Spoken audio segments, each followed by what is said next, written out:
The first race, the first air race, was held in 1909, just 6 years after the Wright brothers had their first successful flight. So this is a sport that came up really quickly after the invention of flying. And what they attempted to do was to emulate car racing. So the idea being that you want to have airplanes fly in an oval, much like you do in cars, but how do you mark that oval? How do you define that oval when you don't have a track? So what they came up with was the concept of pylons. So a pylon is basically an oil drum suspended on the top of a telephone pole.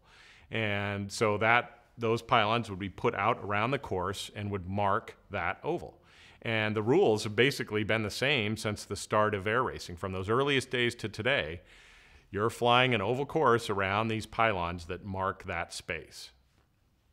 The National Championship air races were held in different venues all over the country throughout the 20s.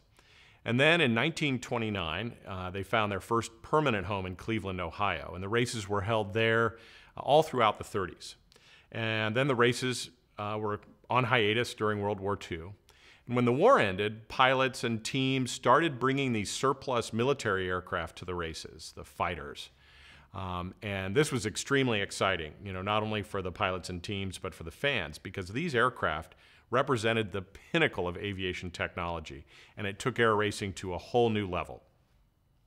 The advances in aviation technology that occurred as a direct result of World War II really changed the world.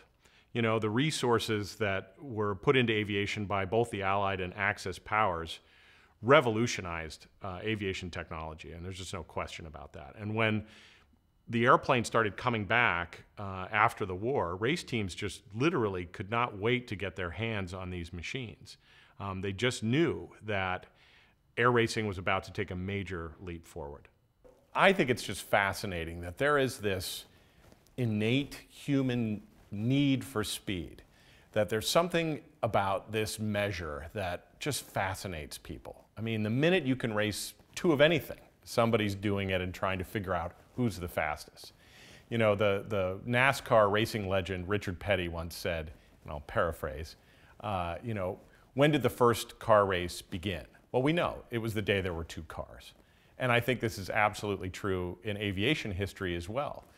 The Wright brothers and the Curtiss family, the earliest pioneers in aviation, the turn of the century in the early 1900s, the minute they had two aircraft, they were racing each other. So there's something that, and Reno is an amazingly unique event for that reason. It truly is testing who's fastest.